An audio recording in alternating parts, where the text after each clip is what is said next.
कभी कभी हम बहुत पढ़ते हैं, रात रात भर पढ़ते हैं, बार बार पढ़ते हैं, लेकिन कुछ टाइम बाद हम उसे फिर से भूल जाते हैं। तो ऐसे पढ़ने का क्या फ़ायदा है जिसे हम बार बार भूल जाते हैं? स्टूडेंट लाइफ की सबसे बड़ी प्रॉब्लम यही होती है, और शायद ही इस दुनिया में ऐसा कोई स्टूडेंट होगा जिसे ये प्रॉब्लम नहीं है। सबसे पहले मैं आपको बता दूं कि अगर आप पढ़ा हुआ याद नहीं रख पाते हो तो बिल्कुल भी इसका मतलब ये नहीं कि आपका माइंड कमज़ोर है। बस अपनी सोच की वजह से और कुछ पढ़ाई करने के गलत तरीके से आप उस पढ़ाई को थोड़े टाइम बाद भूल जाते हो। पढ़ा हुआ सब कुछ याद रखना मुश्किल है, लेकिन फिर भी हम इसे काफ़ी हद तक कंट्रोल कर सकते हैं। अगर आप गूगल या यूट्यूब पर सर्च करने बैठोगे तो आपको बहुत सारे टिप्स मिल जाएंगी, लेकिन आज जो मैं 3 टिप्स बताने वाला हूँ ये मेरे पर्सनल एक्सपीरियंस है और इसे मैं काफ़ी रिसर्च करने के बाद बता रहा हूँ। आप यकीन मानिए ये 3 स्टेप इतने ज़्यादा इफ़ेक्टिव है कि इसको यूज़ करने के बाद आपका टाइम भी बचेगा और रिजल्ट भी 2 गुना मिलेगा। तो टिप नंबर 1, इंटरेस्ट। आपका पढ़ाई के प्रति इंटरेस्ट होना चाहिए। अगर आपका पढ़ाई के प्रति इंटरेस्ट ही नहीं होगा तो आप कभी भी पढ़ा हुआ याद नहीं रख पाओगे। जिस किताब में या जिस सब्जेक्ट में आपका इंटरेस्ट ही नहीं है उसे आप पूरा समझ के नहीं पढ़ते हो, आप सिर्फ ऊपर ऊपर से पढ़ते हो, क्योंकि आपका पढ़ना मजबूरी है।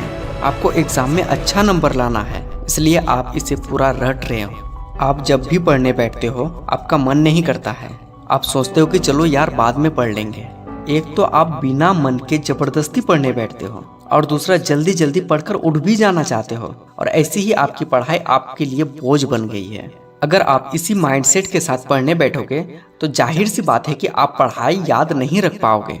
तो इसके लिए आपको उस सब्जेक्ट को या उस किताब को आपको उस टाइम पढ़ना होगा जब आपका माइंड पूरा फ्री रहेगा, जैसे कि सुबह सूरज उगने से पहले या तो रात को जब सब सो जाए। तब अगर आप पढ़ाई करते हो तो उस टाइम की गई 1 घंटे की पढ़ाई और दिन के की गई 5 घंटे की पढ़ाई के बराबर होता है, और उस टाइम की गई पढ़ाई आपके माइंड में ज़्यादा टाइम तक याद रहेगी। Tip number 2, study less study good. भले ही कम पढ़ो लेकिन अच्छा पढ़ो। आपको कभी भी ज़्यादा करके याद नहीं करना है। अगर आप ज़्यादा करके याद कर लेते हो तो आपका माइंड उस चीज़ को ज़्यादा टाइम तक याद नहीं रख पाता है। इसलिए आप जब भी पढ़ाई करने बैठो तो लगभग 1 घंटा पढ़ाई करके 10 से 15 मिनट का रेस्ट लीजिए, जिससे कि आपका माइंड शांत हो पाए।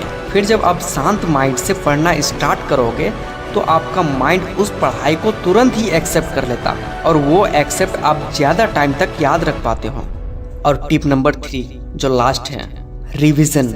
अगर आप पढ़ा हुआ याद रखना चाहते हो तो आपको रिवीजन करना होगा।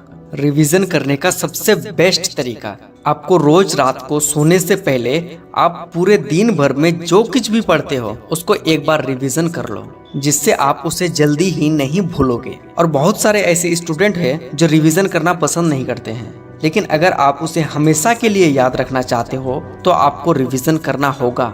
रिवीजन करने का और बेस्ट तरीका मैं आपको बता दूं। पहला, आपको लिखकर रिवीजन करना है। अब बहुत सारा ऐसा स्टूडेंट है जो ये नहीं करेंगे क्योंकि ये थोड़ा मुश्किल लग रहा है, लेकिन एक बात को हमेशा याद रखिएगा कि जो सक्सेस है ना वो उस मुश्किल के दूसरी तरफ है। अगर आपको सक्सेस को पाना है ना तो मुश्किल को तो पार करना ही होगा, और ये उतना भी मुश्किल नहीं है जितना आप सोच रहे हो। और दूसरा, आपको पढ़ा करके रिवीजन करना है। अब मैं किसी दूसरे स्टूडेंट को पढ़ाने की बात नहीं कर रहा हूँ, आपको अपने आप को पढ़ाना है, क्योंकि कोई भी चीज को पढ़ने से ज्यादा पढ़ाने में जल्दी समझ आती है। इसलिए कोशिश करो कि खुद को पढ़ा के रिवीजन करने की। अगर वीडियो पसंद आए तो लाइक करके चैनल को सब्सक्राइब कर दीजिएगा। मिलते हैं नेक्स्ट वीडियो में, तब तक के लिए जय हिंद, जय भारत।